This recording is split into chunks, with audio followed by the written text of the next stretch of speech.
ইরানের সঙ্গে ইসরায়েল আমেরিকার যুদ্ধ শেষের ইঙ্গিত। ট্রাম্পের যুদ্ধবিরতি ঘোষণার পরেই কমল তেলের দাম। ইরানের তাপবিদ্যুৎ কেন্দ্রে আমেরিকার হামলায় বিরতি। 5 দিন ইরানের কোনো বিদ্যুৎ কেন্দ্রে হামলা নয়। 2 দিন ধরে ইরানের সঙ্গে সদর্থক আলোচনার দাবি ট্রাম্পের ঘোষণার পরই এক ধাক্কায় 10% কমল তেলের দাম। ব্যারেল প্রতি অপরিশোধিত তেলের আন্তর্জাতিক দাম কমল 10%।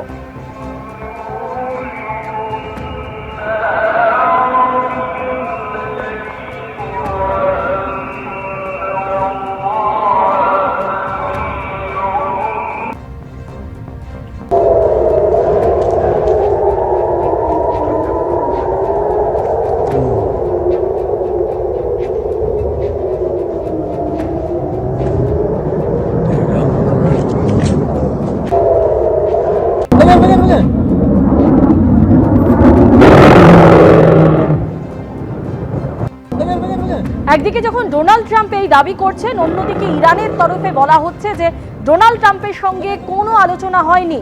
ইরানের পাল্টা হামলার ভয়ে পিছু হটেছেন ট্রাম্প, পাল্টা দাবি করা হচ্ছে ইরানের তরফে।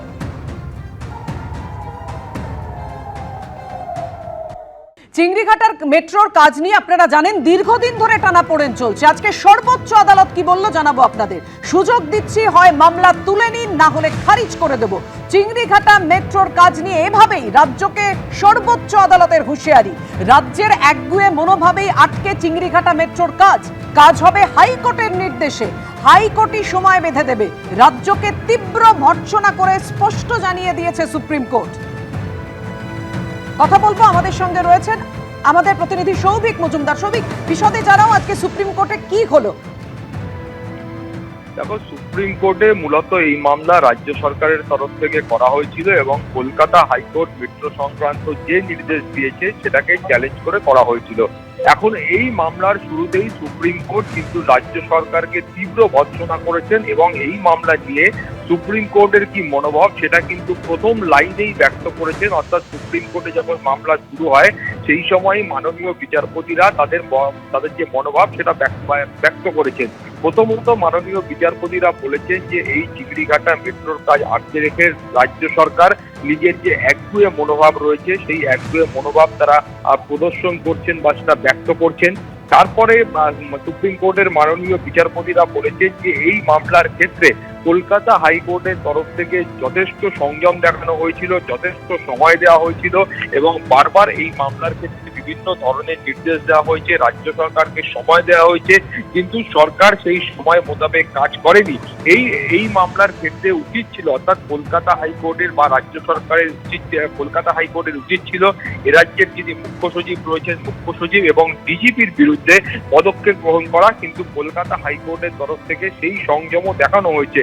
এবং এখানে আরো বলা হয়েছে যে এখানে আসলেই কোনো ধরনের কোনো সমস্যা নেই, অর্থাৎ মেট্রোর কাজের ক্ষেত্রে যে সমস্যার কথা বলা হচ্ছে সেখানে কোনো ধরনের সমস্যা নেই। এই মেট্রোর কাজ নিয়ে অহেতুক রাজনীতিকরণ করা বলে সুপ্রিম কোর্টের তরফ থেকে মনোভাব ব্যক্ত করা হয়েছে।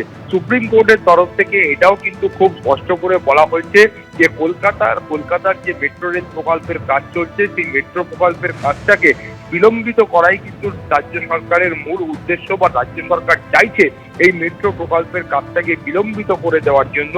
এই মর্মেই কিন্তু সুপ্রিম কোর্টের তরফ থেকে আজকে একাধিক মন্তব্য করা হয়েছে। তার পাশাপাশি স্পষ্ট হুঁশিয়ারি দেওয়া হয়েছে রাজ্য সরকার চাইলে তারা এই মামলা প্রত্যাহার করে নিক, না হলে সুপ্রিম কোর্ট এই মামলা খারিজ করে দেবে। তোমাকে বলে রাখবো যে এই মামলার যখন কলকাতা হাইকোর্টে এসে পৌঁছয় সেই সময় মামলাকারীদের মূল বক্তব্য ছিল যে চিংড়িঘাটার কাছে যে 366 মিটার মতো এলাকা রয়েছে সেই এলাকায় কিছুটা কাজ বাকি রয়েছে এবং সেখানে প্রায় 3 দিন যান নিয়ন্ত্রণ করতে পারলে, সেটাও রাত্রিবেলা যান নিয়ন্ত্রণ করতে পারলে সেখানকার কাজ সম্পূর্ণ হয়ে যাবে এবং একটা বড় অংশের মেট্রোর কাজ কিন্তু চালু হবে। কিন্তু তারপরেও তুমি জানো যে সেই কাজ চালু হয়নি। আরবিএনএল অর্থাৎ যারা এই মেট্রোর কাজ করছেন তাদের বক্তব্য ছিল তারা রাজ্য সরকারকে এবং পুলিশ প্রশাসনকে বারবার সময় চেয়েছেন এবং যান নিয়ন্ত্রণ করতে বলেছেন, কিন্তু সেই কাজ সম্পূর্ণ হয়নি। তারপর তারা কলকাতা হাইকোর্টে আসেন। কলকাতা হাইকোর্টের নির্দেশে একাধিকবার মিটিং হয়, কিন্তু সেই মিটিং এর পরেও কার্যত কোনো কাজ হয়নি। একদমই, ধন্যবাদ তোমায়। অর্থাৎ চিংড়িঘাটায় মেট্রো প্রকল্পের কাজে রাজ্যের একগুঁয়ে মনোভাব, কাজ আটকে রেখে একগুঁয়ে মনোভাব দেখিয়েছে রাজ্য। এভাবেই আজকে হুঁশিয়ারি এবং কড়া মন্তব্য সর্বোচ্চ আদালতে। আপনারা দেখতে পাচ্ছেন যে অংশটি অর্থাৎ 366 মিটার অংশের কাজ চিংড়িঘাটায় আটকে রয়েছে রাস্তা বন্ধ করে কাজের অনুমতি না পাওয়ার জন্য। আপনাদের সামনে রেখেছি, কথা বলবো। আমাদের সঙ্গে রয়েছেন আমাদের প্রতিনিধি, একেবারে ঠিক কোন অংশটার জন্য এবং কি সমস্যার দরুন এই অংশের কাজ আটকে রয়েছে কথা বলবো। আমাদের প্রতিনিধি অরিত্রিক ভট্টাচার্য আমাদের সঙ্গে রয়েছে। অরিত্রিক, ঠিক কোথায় জট? এই 366 মিটার অংশের জটিলতাটা কেন কাটছে না? দেখো, চিংড়িঘাটার মোড়ে একেবারে দাঁড়িয়ে আমি তোমাকে একটু দেখানোর চেষ্টা করব এবং বোঝানোর চেষ্টা করব সমস্যাটা ঠিক কোন জায়গায়। বাইপাস দিয়ে আসছিল লাইনটি গড়িয়া থেকে এয়ারপোর্টের দিক, ঠিক এই জায়গায় এসে তুমি দেখতে পাবে যেখানে এই বড় মেশিন রাখা রয়েছে এই অবধি কাজ এসে থমকে রয়েছে, অর্থাৎ গার্ডার বসানোর কাজ এখানে কিন্তু আটকে রয়েছে।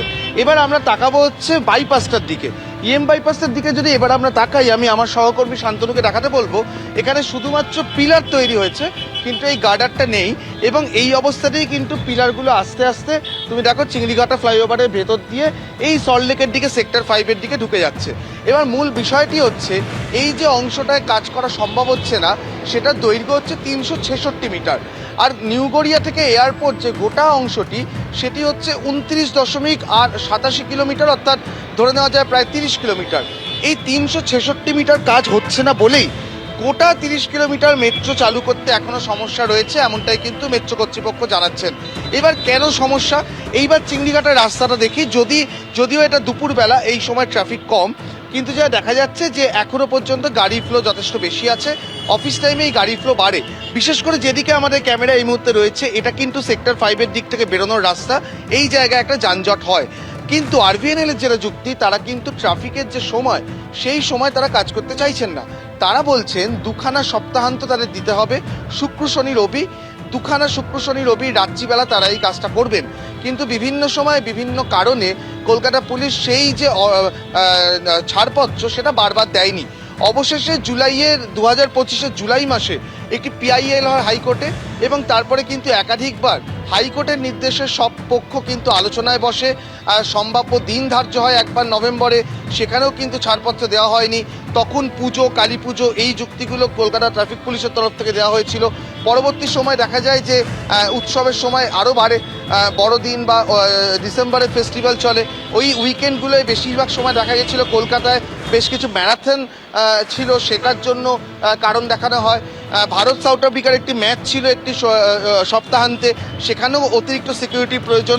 বিভিন্ন কারণ চলতে থাকে এবং শেষ পর্যন্ত হাইকোর্ট কিন্তু একদম নির্দিষ্টভাবে একটি দিন বেঁধে দেয়, কিন্তু সেই দিনেরও কাছাকাছি মাধ্যমিক শুরু হয়ে যাচ্ছিল। এই যুক্তিতে কিন্তু তখনও ছাড়পত্র দেওয়া হয়নি। অবশেষে রাজ্য সরকারের তরফ থেকে সুপ্রিম কোর্টে যাওয়া হয় এবং বলা হয় যে এই সমস্যা হচ্ছে।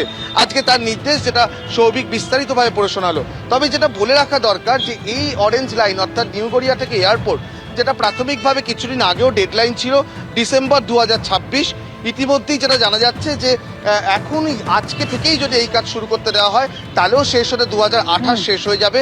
এখনো যেহেতু সেই ছাড়পত্র মেলেনি, কবে এই কাজ হবে সেই নিয়ে কিন্তু অনিশ্চয়তা রয়ে যাচ্ছে। একেবারেই, ধন্যবাদ তোমায়। এবিপি আনন্দ, এগিয়ে থাকে, এগিয়ে রাখে।